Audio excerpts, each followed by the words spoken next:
self-care begins at 30s and not at 50s just before hitting the menopause.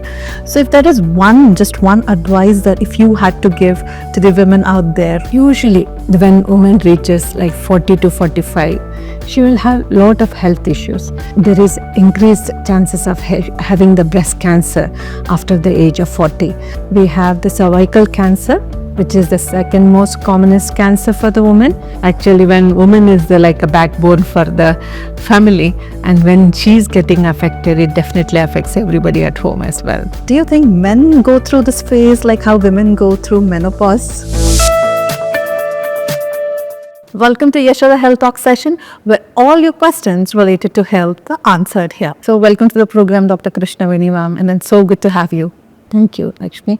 So with over 2 decades of experience in this field, so tell me more about your journey. I mean, do you always wanted to pursue this career, or was it something out of passion that you developed over a period of time? Actually, my mother and father are the inspiration for me. So my mother had a lot of gynecological problems. So she wanted me to become a doctor, and after becoming a doctor, she wanted me to become the gynecologist itself. So I have started my career in Hormonal Medical College as a postgraduate student, and then I finished my postgraduation in Hormonal Medical College. Then I went to UK for further studies, and I did my MRCOG and FRCOG in United Kingdom, and I also completed my CCT certificate and worked as a consultant in UK, and have returned back here to serve my people. So that's really nice, long, wonderful journey, ma'am. So I'm sure that when a woman hits a certain age, be it around 45 to 50 years, so I'm sure that she faces a lot of problem related to health. So what are some common conditions or gynecological conditions if we have to talk about? So usually when woman reaches like 40 to 45, she will have lot of health issues, especially they start gaining weight, and they also have the perimenopausal symptoms. That is, like they start experiencing hot flushes, night sweats, and also difficulty with passing urine, and urine symptoms like urinary infections, recurrent urinary infections. And they also have like difficulty in having the intercourse, like they have decreased libido at this stage because of the lack of the hormones. And basically it is because of all the hormones, especially the estrogen hormone is coming down, and hence the vagina will be very dry. And not only this, they also have like the anxiety issues, and it affects their mental health. And obviously, these are all because of the perimenopausal symptoms. Usually, women reaches menopause when they are between 45 to 55 years. In our India, the average age is around 50. So before that, they go through a very difficult period, about at least 5 to 10 years, with the heavy menstrual bleeding or abnormal uterine bleeding.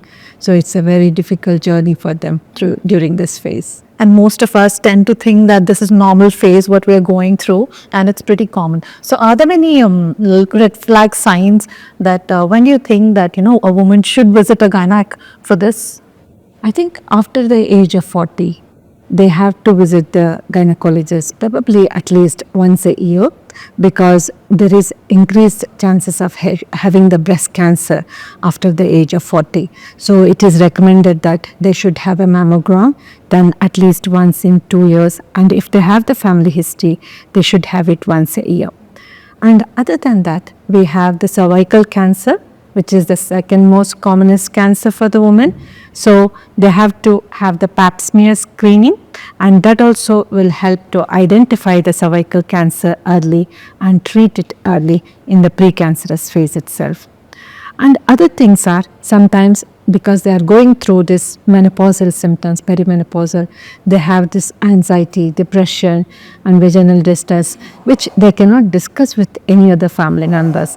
And also they have the health issues, other health issues related as well, because the estrogen is going down. They have the effect on their bones, and they start having lot of muscle pain, joint aches.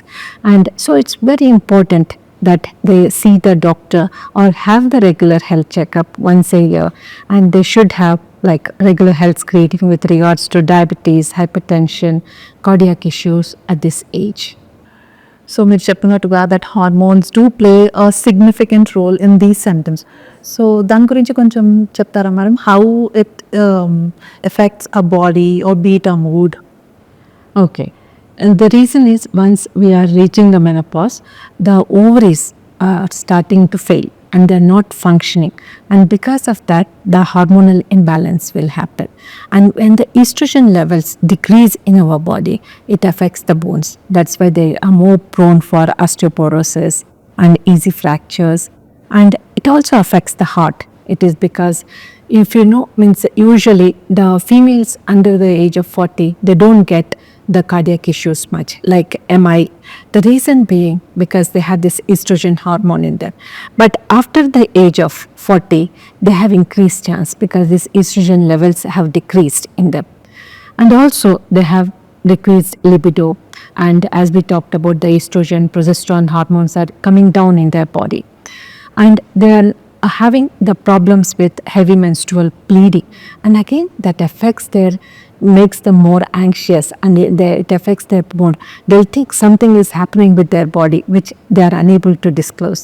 And also they start experiencing hot flushes, night sweats, like everybody in the hall is fine, but they start having a very hot feeling, and also they start sweating without any reason when we all do not want the AC to be switched on. They wish to have either the AC or the fan to be switched on.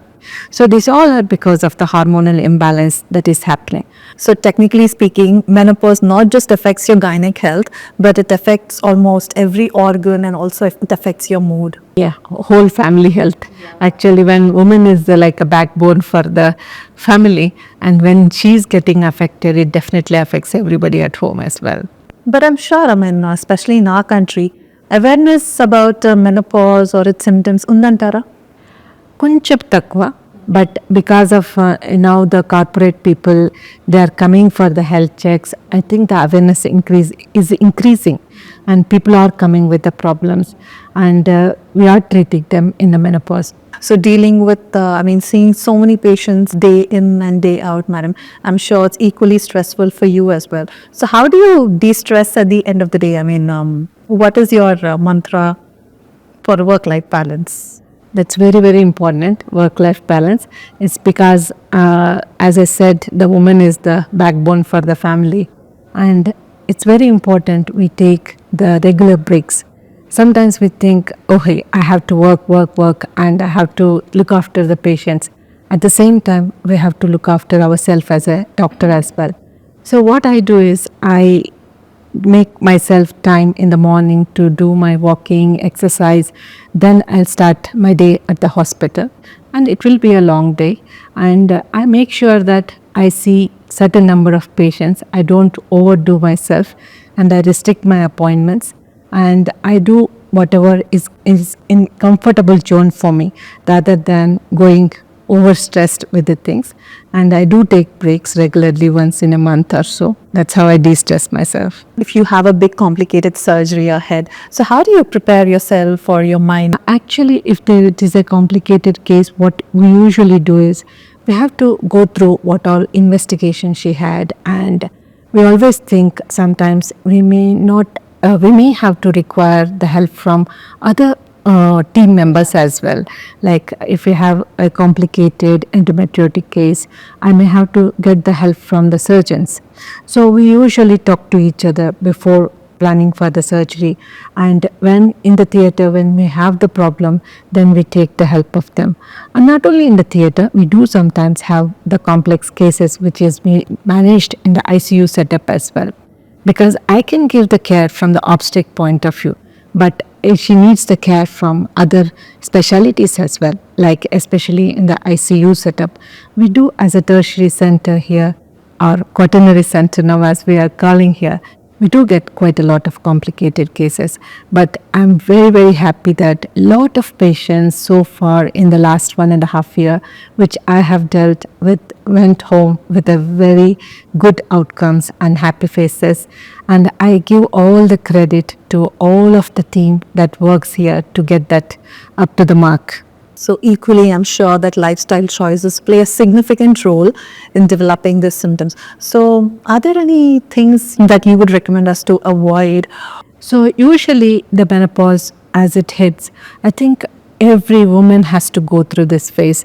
Some will have the mild symptoms, some will have the severe symptoms, and some of them go through without any problem, but some of them need help.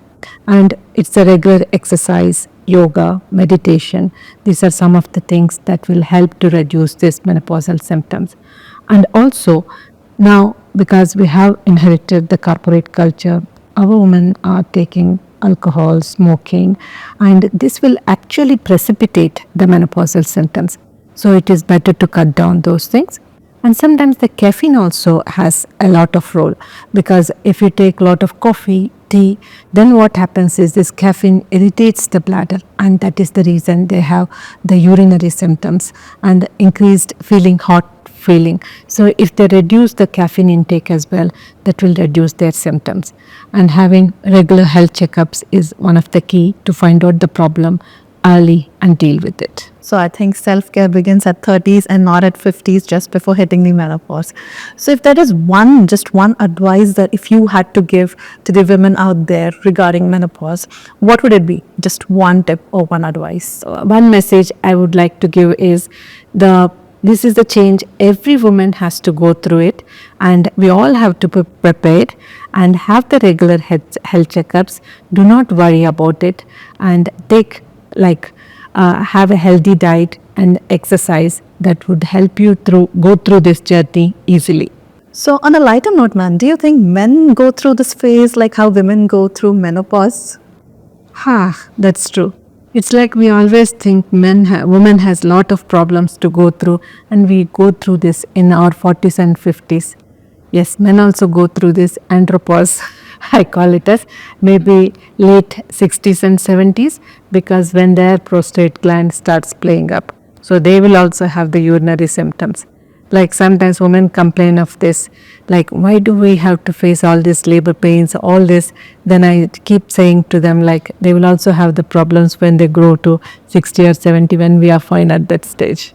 So I'm sure menopause or anything related to menopause is a silent issue that most of us tend to keep to ourselves. So are there any myths which are related to this that you would like to clear for us today? Yeah, most of the time I think women ignore about the postmenopausal bleeding. They think it is just my menstrual bleeding. I had it once, but I don't need to worry about it. And so should not ignore this postmenopausal bleeding. And there are ways how we can come out of this menopause also, like with a diet, like a soya diet, isoflavins, and hormone replacement therapy is also there. And there are medical managements like clonidine, which we give to come over these hot flushes, night sweats as well. So there is different ways how we can help these people from this menopausal symptoms. But only thing is, do not ignore the bleeding. And also always do the self-examination of the breast at least once in 2 to 3 weeks to check whether there are any breast lumps as well, and have the pap smear regularly up to the age of 65. So thank you, doctor. It was wonderful interacting with you on our episode today. Thank you. Thank you. So this brings us to the end of this episode. Hope this episode was informative on the menopause, the good, the bad, and the sweaty. And remember, menopause is not a destination, but it is a journey, and you're not alone in this. And don't forget to tune in for next week as well. Until then, take care and stay healthy. Thank you.